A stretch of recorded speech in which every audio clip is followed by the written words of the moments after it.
ایک نشانی ہے یعنی رسالت باب، حضور ختمی مرتبہ نبی رحمت صلی اللہ علیہ وآلہ وسلم کی ذات بابرکات کی صورت میں ایک آیت، ایک نشانی یہ ہے کہ آپ پر وحی نازل ہو رہی ہے اور آپ کی ذات والا صفات سے لوگ فیض حاصل کر رہے ہیں۔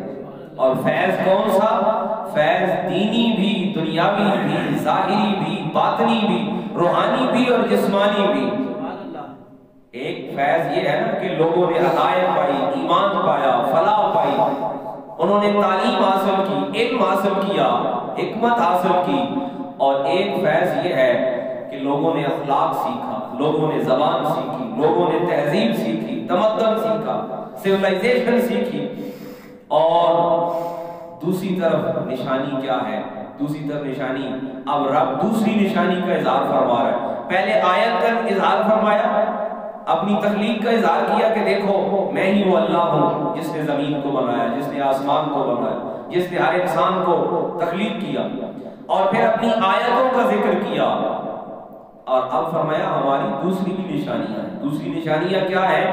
کہ آباد بھی وہی کرتا ہے اور عذاب بھی اسی کے حکم سے آتا ہے۔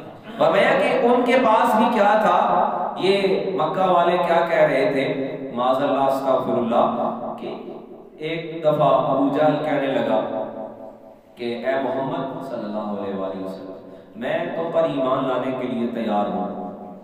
یہ بہت ساری سیرت نگاروں نے کتابوں میں لکھا کہ بس معاملہ یہ ہے کہ تمہاری ذرا مالی حیثیت کمزور ہے، استغفر اللہ نعوذ باللہ، کہ وہ مال، دولت، منصب اس حساب سے دیکھ رہا ہے۔ اور وہ یہ آپس میں کہتے کہ اللہ نے رسول بنانا تھا تو کسی سردار کو بنا دیتے، کسی مالدار شخص کو بنا دیتے، معاذ اللہ استغفر اللہ۔ ان کا اعتراض اللہ کی اس انتخاب پہ تھا، اللہ کے اس انتخاب پہ تھا۔ فرمایا کہ ہم ان کو ہر طرح کی نشانیاں دکھائیں گے، کہ ایک تو یہ دیکھیں کہ جب رسالت مآب صلی اللہ علیہ وآلہ وسلم کی ذات سے انہوں نے ساری نشانیاں دیکھی۔ کون سی نشانیاں؟ کہ انگلی کے اشارے سے چاند دو ٹکڑے ہو رہا ہے۔ انہوں نے نشانیاں دیکھی کہ آپ کے ہاتھ کے ان پوروں سے پانی کے چشمے جاری ہو رہے ہیں، ہاتھ میں کنکریاں جو ہیں وہ کلمہ پڑھ رہی ہیں۔ ایک تو یہ نشانیاں ہیں، اور دوسری نشانیاں فرمایا ہماری دوسری نشانیاں بھی ہیں۔ دوسری نشانیاں کون سی ہیں؟ کہ کم اہلکنا من قبلہم، کہ ان سے پہلوں کو بھی ہم نے ہلاک کیا ہے۔ اب ہلاک کون سے ہوئے؟ وہ ہلاک ہوئے کہ جن کے پاس نبی آئے، رسول آئے، کتابیں آئیں، آیتیں اتری، اور جنہوں نے ان کا انکار کر دیا۔ اور فرمایا وہ ایسے نہیں تھے، وَأَرْسَلْنَا السَّمَاءَ عَلَيْهِمْ مِدْرَارًا وَجَعَلْنَا الْأَنْهَارَ تَجْرِي مِن تَحْتِهِمْ، کہ زمین اور آسمان ہر طرف سے ان پر نعمتوں کی بارشیں ہو رہی تھی۔ سورہ بقرہ میں بتایا نا کہ بنی اسرائیل نے جب یہ کہا کہ ہمیں دھوپ سیراب میں تنگ کر رہی ہے، شدت ہے دھوپ کی، تو رب نے کیا کیا کہ غمام بادل کو بھیج دیا کہ یہ بادل ان پہ سایہ کیے۔ انہوں نے کہا ہمیں بھوک لگ رہی ہے، کھانے کے لیے کچھ نہیں ہے، رب نے فرمایا من و سلوہ ان کے لیے اتار دیا جائے۔ پکا پکا کھانا جو ہے آسمان سے اترنے لگا، میوے اترنے لگے، شہد اترنے لگا، میٹھا کھانے کے لیے، نمکین کھانے کے لیے اترنے لگا۔ فرمایا یہ انہوں نے وہ قومیں نہیں دیکھی، وہ شہر نہیں دیکھے، وہ آبادیاں نہیں دیکھی، اور وہ ایسے ویسے نہیں تھے۔ اور آج بھی دنیا ان کو ڈسکور کر رہی ہے، دریافت کر رہی ہے۔ عرب میں وہ بستیاں، اور دیکھ کے حیران ہو رہے ہیں کہ ان کے محل، ان کے مکان ایسے پختہ ہیں، ہزاروں سال کا زمانہ گزر گیا ہے اور وہ چیزیں اسی طرح مکان سلامت ہیں۔ یہ رب نے اس لیے رکھے کہ کیا ہے یہ نشانیاں ہیں، یہ دکھانے کے لیے ہیں کہ کم اہلکنا، رب نے ان کو ہلاک کیا ہے۔ اور آگے دیکھیے فرمایا کہ وجعلنا الانہار، اور ان کے پاس زمینیں کیسی تھیں۔ آج یہ دنیا جو فرعون کے مقبرے ڈسکور کر رہے ہیں، دوسری اور ایسی آبادیاں دریافت کی جا رہی ہیں، ہر چند سالوں کے بعد پتہ چلتا ہے کہ ایک اور نئی آبادی کا نشان مل گیا ہے، اور وہاں پہ لوگ آج دیکھتے ہیں کہ وہ بڑے مہذب، ان کے مکان بہت عالی شان، بہت پختہ، کہ ہزاروں سال کے بعد بھی ترتیب، ان میں نظم و ضابط، ان میں ڈسپلن، ساری چیزیں ترتیب سے بنی ہوئی۔ فرمایا ان کے پاس رب کی نعمتیں بھی اسی طرح تھیں۔ وَأَرْسَلْنَا السَّمَاءَ عَلَيْهِمْ مِدْرَارًا، اور ہم نے ان کے لیے آسمان کو مددگار بنا دیا تھا۔ وَجَعَلْنَا الْأَنْهَارَ تَجْرِي مِنْ تَحْتِهِمْ، اور ہم نے کیا کیا تھا، ان کے پاس جو زمینیں تھیں وہ ایسی زمینیں نہیں تھیں، مکہ والوں کے پاس تو سنگلاخ زمین تھی نا، سخت زمین تھی جس میں پانی نہیں ہے، جس میں کھیت نہیں ہے، جس میں فصلیں نہیں ہیں، باغات نہیں ہیں۔ فرمایا یہ کیا نافرمانی کریں گے، ان کی نافرمانی کوئی بڑی نافرمانی نہیں ہے، ان کا انکار کوئی بڑا انکار نہیں ہے، انکار ان کا بڑا تھا جن پہ رب نے اتنی نعمتیں کی کہ آسمان سے بادل کو سائبان بنا دیا، کھانے اتارے گئے، زمین جو ہے سرسبز و شاداب کر دی گئی۔ وَجَعَلْنَا الْأَنْهَارَ تَجْرِي مِنْ تَحْتِهِمْ، کہ ان کے پاس نہریں بہنے والی جو زمین ہے، نہروں والی زرخیز زمین، وہ انہیں دی گئی۔ فَأَهْلَكْنَاهُمْ بِذُنُوبِهِمْ، یہ سرسبز زمینیں بھی اور مددگار آسمان بھی ان کے کام نہ آ سکا۔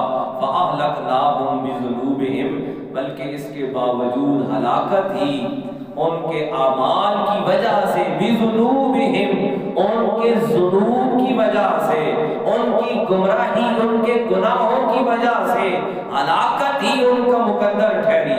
وَأَنشَأْنَا مِن بَعْدِهِمْ قَرْنًا آخَرِينَ، اور ایسا مختلف زمانوں میں ایک کے بعد ایک میں ہوتا رہا ہے۔ یہ ایک مرتبہ نہیں ہوا کہ ایک بستی میں، ایک قبیلے میں اتنی نعمتوں کے بعد بھی نافرمانی کی ہو۔ مفسرین کرام فرماتے ہیں رب اپنی ساری نشانیوں کا اظہار فرما رہا ہے، اور اس لیے فرما رہا ہے کہ ذات محمد نبی رحمت ختمی مرتبت صلی اللہ علیہ وآلہ وسلم جب دعوت و تبلیغ دیتے ہیں، اور جب آپ پیغام اسلام اور پیغام توحید پہنچاتے ہیں، تو آگے سے جو رویہ اور جن آگے سے اخلاق جس کا سامنا کرنا پڑتا ہے، تو نبی رحمت ختمی مرتبت صلی اللہ علیہ وآلہ وسلم کے قلب مبارک پر یہ پریشانی کا باعث بنتا ہے۔ تو رب کریم کی طرف سے آیتیں اترتی ہیں کہ اے میرے محبوب، ان کی نافرمانی پر آپ نے ملال نہیں لینا، آپ نے اپنے قلب مبارک پر پریشانی نہیں لینی، یہ کوئی نافرمانی نہیں ہے، یہ بڑا پرانا انسانوں کا طریقہ ہے۔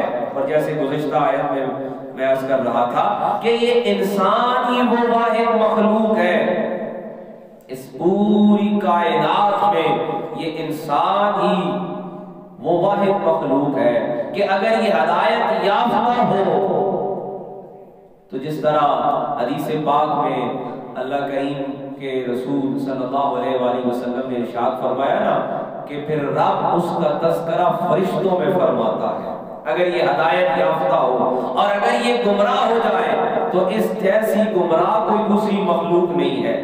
یہ ساری نشانیاں رب اس لیے بیان فرما رہا ہے کہ ہم نے ان کو نعمتیں بھی دیں، ان پہ انعام بھی کیے، اور اپنے نبی رسول، اپنی کتابیں، اپنی آیتیں بھی بھیجی، اور اس کے بعد بھی انسان گمراہ ہوتے رہے۔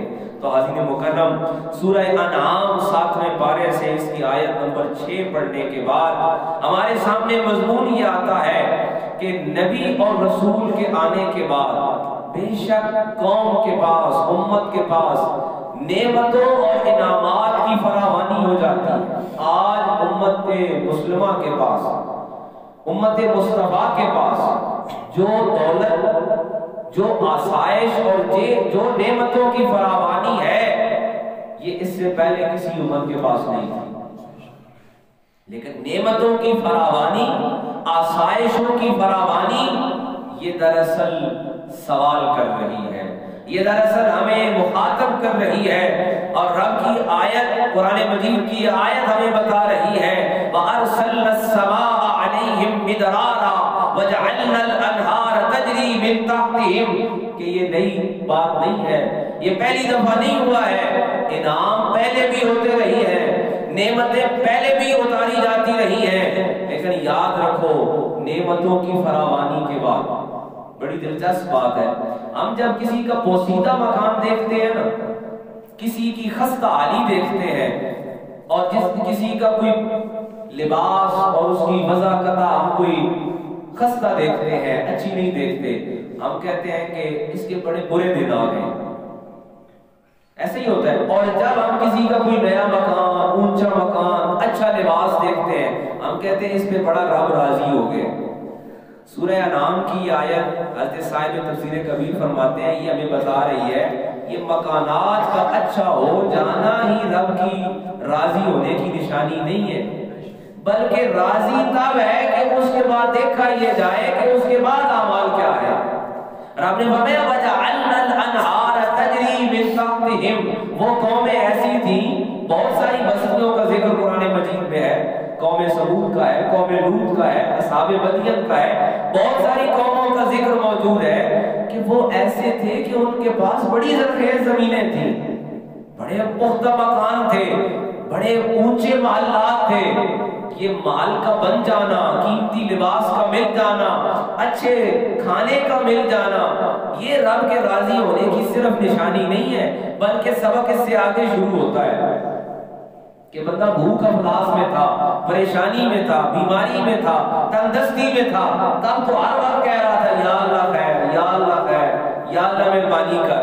اب جب دولت آ گئی، فراوانی ہو گئی، مکان اچھا بن گیا، لباس اچھا مل گیا، رزق کی فراوانی ہو گئی، اولاد بھی ہو گئی، اب مرحلہ اب شروع ہونے والا ہے کہ اب بندہ اپنے رب کا کتنا شکر گزار ہے، اب بندہ اپنے رب کا کتنا فرما بردار ہے.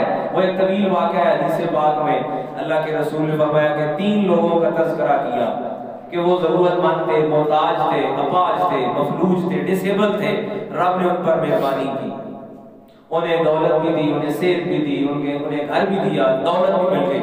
اس کے بعد رب نے انہیں فرشتہ بھیجا. میں مختصراً کر رہا ہوں. رب نے فرشتہ بھیجا، ایک اندھا تھا، ایک بہرا تھا، ایک کے پاس بال نہیں تھے. رب نے جب فرشتہ بھیجا تو 2 نے کہا نہیں، یہ جو مال و دولت ہے، یہ جو صحت ہے، یہ جو تندرستی ہے، یہ تو ہم نے خود بنائی ہے، یہ تو ہم نے خود بنائی ہے، ہم نے خود محنت کی ہے.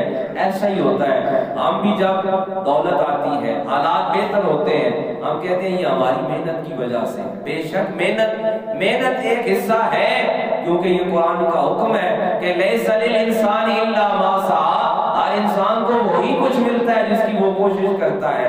لیکن یاد رکھیے یہ آیت مبارکہ ہمیں دعوت فکر یہ دے رہی ہے کہ انسان کی اصل کلاس اور اصل چیپٹر اس کے بعد شروع ہوتا ہے جب نعمتوں کی فراوانی ہو جاتی ہے، جب مکان اچھے ہو جاتے ہیں، جب آسائشیں زیادہ ہو جاتی ہیں، جب انعام زیادہ ہو جاتا ہے. اور ہم کہتے ہیں رب راضی ہو گیا ہے. رب راضی ہو جاتا ہے، لیکن اس کے لیے دیکھا یہ جاتا ہے کہ اب اس کے اعمال کیسے ہیں.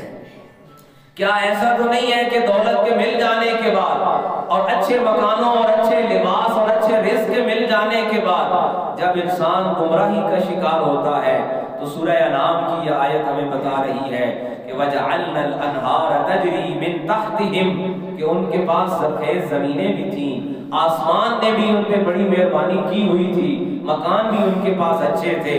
فَأَهْلَكْنَاهُمْ بِذُنُوبِهِمْ لیکن وہ اپنے اعمال کے سبب ہلاک کیے گئے. تو عظیم مکرم رب کی نعمتیں، رب کے انعام، یہ دراصل ہمیں اس کی طرف بلانے کا، اس کی طرف